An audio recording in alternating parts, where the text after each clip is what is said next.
Okay, what is going on, everybody? Give me just 1 second here. Let's play it from the start. All right, this is take number 2, so hopefully this will be a little bit shorter for everybody. I had some things that I wanted to discuss, and in lieu of meeting in person, I thought I would record a video and cover some of the topics this way. We we are in the winter sports season. Basketball is off to a great start. Both boys and girls. Bowling has started, and they are with some savages on the bowling team that we've got. We're destroying everybody and making them like it. Wrestling has started halfway. They kind of kick off pretty good here on this weekend, full go.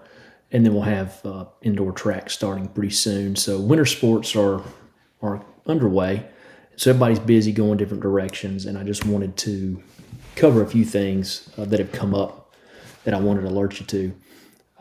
Here are our objectives. We love to have those on the board for our classes, so I wanted to mimic that so you can see what we're going to discuss here. I'm going to try to keep this about 10 minutes. Dragonfly notes. So on Dragonfly, I spend about an hour on Dragonfly a day working on stuff, and when you get to your practice season, the start of your official practice, Coach Thax and I will kind of audit sports. We split it up. So we'll shoot you an email letting you know what your audit's looking like. Everything is year round now, so most of you are working out, doing something, all year. Make sure that you don't have a player participating in a workout, conditioning, skill development, whatever it is, if they do not have a physical. Point blank, period. That is a 100% fireable offense, okay? Like, I can't really defend you on it. So at this point, all of your athletes that are on your team, that you're working with in season, out of season, should have a physical. I also, the middle of each month, will email you, even out of season, about your players to give you a heads up when their physicals expire. So be on the lookout for those. If you don't check it yourself, I try to help you out with that each month. So aside from that part, a player is ineligible for a contest or a game if they have not completed all the forms required in Dragonfly, if they don't have a physical, and if they are not principal certified and rostered. That last part, myself, Coach Thax, Dr. Steele, we do.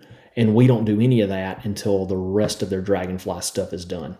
So make sure you're not playing a player in a contest if they are in the red, we'll call it, on Dragonfly. If they don't have all their forms and they're working out, they're doing conditioning, we can live with that if they've got their physical. But they cannot play in a contest if they do not have everything completed on Dragonfly and they're principal certified and they are rostered. Those are the big things there. Travel, this may be new for everybody. Most of you, it seems like, take vehicles to the games, which is totally fine. There's nothing wrong with that. You don't have to change your procedure. You're trying to save money. I get it. Mr. Cleveland and I spoke, and he wants to still be able to document the trip. And so the way we do that is we're going to still put it in School Dude, even if you're taking cars. We're going to put the away games into School Dude. There is an option on there to select car versus bus. If I do this for you, it's not going to charge a program, but we want to put those games into School Dude. I'm not sure if you have the ability to do that or not. If you do, great. But if you would like me to handle it for you, I'm happy to do that. Just send me your schedule, and I'll put the away games in so we've got our documentation. It's kind of a I.T-cross type of deal, and that's why I'm happy to take care of it. But I want to make sure that we're compliant with that. A couple of reminders for those that are taking cars. Athletes cannot transport other athletes, okay? If you have kids that drive themselves, they're able to drive and they drive themselves to the contest, that's fine, but they can't take other students. Parents, on the other hand, can transport multiple players from your team. So that is totally okay and allowed. Supervision coverage. I know everybody's aware of some issues that happened last year. I'm not trying to beat a dead horse, but just make sure that all of our athletes are supervised at all times. Y'all do a great job with this for the most part, but that does include if you're in two separate locations. So let's say you have one in the weight room, one outside doing conditioning or whatever. Make sure you have an adult in each location, that they're supervised. Supervised by an adult means for us, coach, head coach, assistant coach, okay, that gets a supplement board approved. It can be a teacher on campus if for whatever reason, somebody's out and you're like, hey, can you stay and just watch this group of kids for me?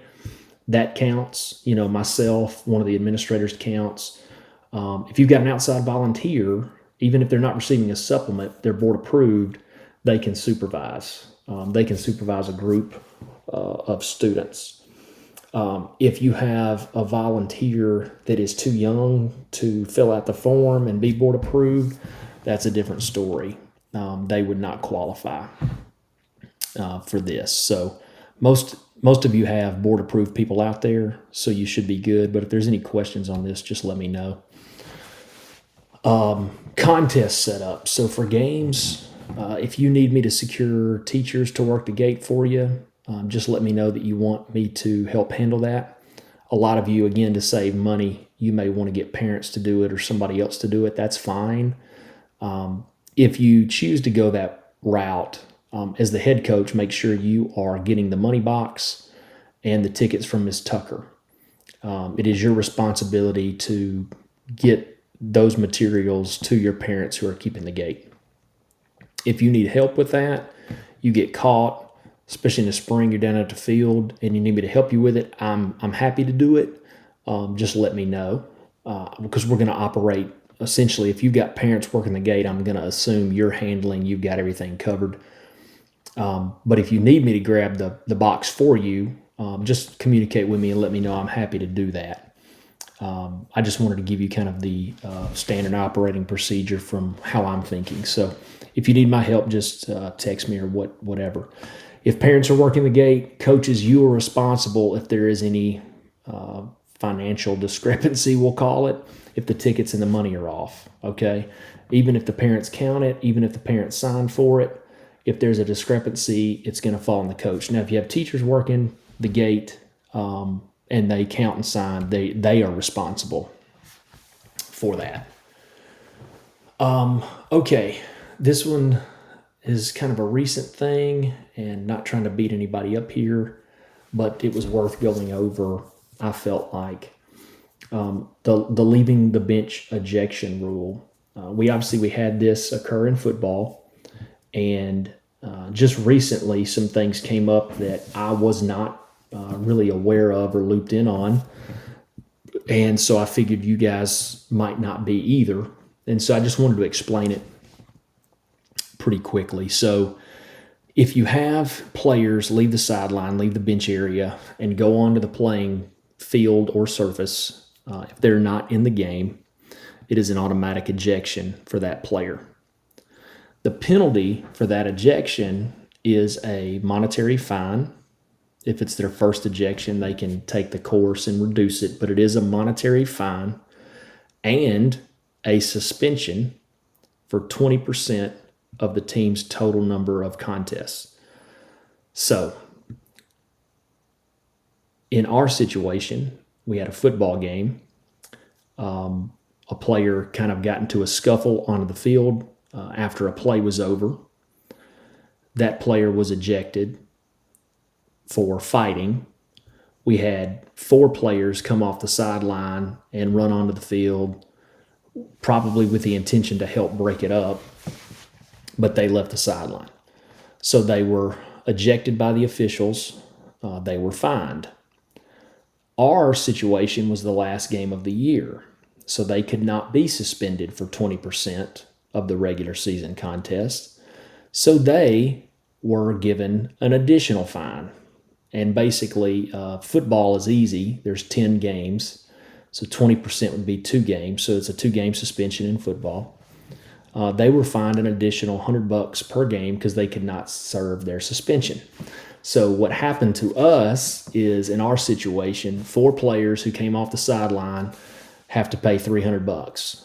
The kid who was fighting reduced it down to 100 and just has to pay 100. Now, personally, I have some difficulty because of the level of the violation.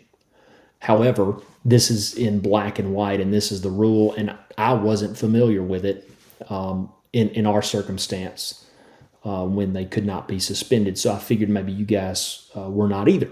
So I just wanted to let you know that. I've talked to several of you. Just make sure you address it with your teams. I'm sure all of you have, but it is a pretty hefty penalty for coming off of the bench. Even if you have games left in your season, they are suspended in addition to the fine. So basketball, you can have 30 games. 20% would be 6 games. 6-game suspension if they step off of the sideline. So pretty hefty, I feel like. Anyway, we can get into the politics of it, but that's what it is. And so I wanted to make sure that I let everybody know to talk to your teams about it. Tryouts, fall and winter sports, you can have tryouts in the spring. So that'll be coming up in a few months, potentially. Just email me your tryout dates when you have them planned, when you figured it out. But please email me before you send it out to the stakeholders. I'll approve most everything. I'm not going to question a whole lot. I just need to check for potential conflicts with other things that are going on. So that's the only reason I ask that you shoot it to me once you have it planned. And then once I approve it, make sure after I approve it, you can publicize it. And whenever you do that, just make sure it's about at least 2 weeks before your tryout date. By publicize, I put if you want to just do announcements for the school, that's fine. If you want to make signs or flyers, if you want to post it on social media, you want to do however you want to do that is up to you.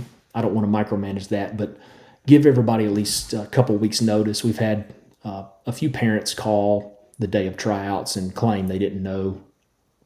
I'm not saying they did or didn't, or that you guys did anything wrong. I just wanted to give you kind of some standard practice there of what we want to try to do to help our stakeholders out.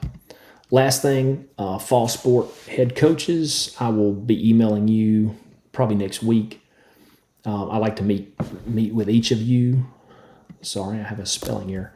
I like to meet with each of you, just kind of review the season, get a list of wants and needs, and get some information from you that I like to keep on file for historical purposes and all of that. So I don't know if anybody has ever done that with you guys before. It's not a gotcha thing. I just want to sit down and talk to you and get a feel for your programs and such, so I can know what I can help you do going forward, really is it. So that's it. That's everything that we've got for tonight. I appreciate the time. Also, thank you for giving me the opportunity to fulfill a lifelong dream, which is to be a YouTuber. I guess I'm officially one based on this video. We'll do some other meetings like this as well as some stuff in person. So appreciate your time. Thanks a ton, and see you.